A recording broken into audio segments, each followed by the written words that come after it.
12वां सर्ग। राजा का ऋषि से यज्ञ कराने के लिए प्रस्ताव। ऋषियों का राजा का मंत्रियों को यज्ञ की आवश्यक तैयारी करने के लिए आदेश देना।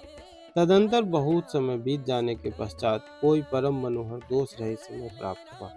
उस समय बसंत ऋतु का आरंभ हुआ था। राजा दशरथ ने उसी शुभ समय में यज्ञ आरंभ करने का विचार किया। तत्पश्चात उन्होंने देवोपम कांति वाले विप्रवर ऋषि श्रृंग मस्तक झुकाकर प्रणाम किया और वंश परंपरा की रक्षा के लिए पुत्र प्राप्ति के निमित्त यज्ञ कराने के उद्देश्य से उनका वरण किया। ऋषि श्रृंग ने बहुत अच्छा कहकर उनकी प्रार्थना स्वीकार की और उन पृथ्वीपति नरेश से कहा, राजन, यज्ञ की सामग्री एकत्र कराइए। भूमंडल में भ्रमण के लिए आपका यज्ञ संबंधी अश्व छोड़ा जाए और सरयू के उत्तर तट पर यज्ञ भूमि का निर्माण किया जाए।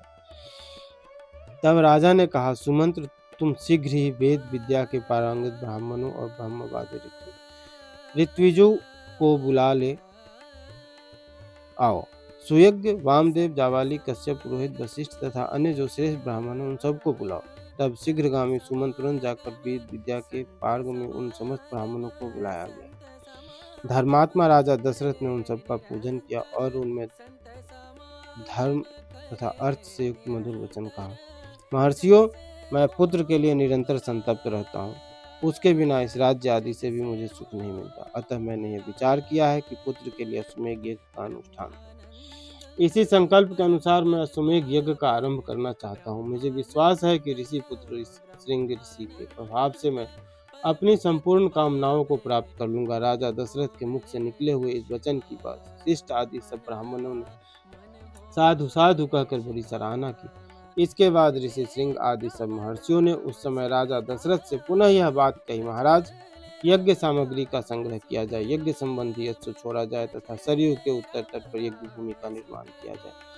तुम यज्ञ द्वारा सर्वथा 4 अमित पराक्रमी पुत्र प्राप्त करोगे, क्योंकि पुत्र के लिए तुम्हारे मन में ऐसे धार्मिक विचार का उदय हुआ है। ब्राह्मणों की यह बात सुनकर राजा को बड़ी प्रसन्नता हुई। उन्होंने बड़े हर्ष के साथ उन्हें मंत्रियों से शुभ अक्षरों वाली बात कही। गुरुजनों की आज्ञा के अनुसार तुम लोग शीघ्र ही मेरे लिए यज्ञ की सामग्री जुटा दो। शक्तिशाली वीरों के संरक्षण में यज्ञ अश्व छोड़ा जाए और उसके साथ प्रधान ऋत्विज भी रहेंगे। सरयू के उत्तर तट पर यज्ञ भूमि का निर्माण हो। शास्त्रोक्त विधि के अनुसार क्रमशः शांति कर्म, पुण्याह वाचन आदि का विस्तार पूर्वक अनुष्ठान किया जाए, जिससे विघ्नों का निवारण हो। यदि इस श्रेष्ठ यज्ञ में कष्टप्रद अपराध बन जाने का भय न हो तो सभी राजा इसका संपादन कर सकते हैं, परंतु ऐसा होना कठिन है, क्योंकि ये विद्वान ब्रह्म राक्षस यज्ञ में विघ्न डालने के लिए छिद्र ढूंढा करते हैं। विधिहीन यज्ञ का अनुष्ठान करने वाला यजमान तत्काल नष्ट हो जाता है। अतः मेरा यह यज्ञ जिस तरह विधि पूर्वक संपन्न हो, संपूर्ण हो सके, वैसा उपाय किया जाए। तुम सब लोग ऐसे साधन प्रस्तुत करने में समर्थ हो।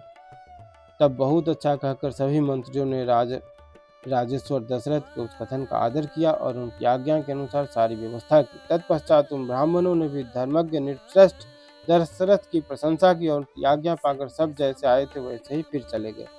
उन ब्राह्मणों के चले जाने पर मंत्रियों को भी विदा करके वे महाबुद्धिमान नरेश अपने महल में गए।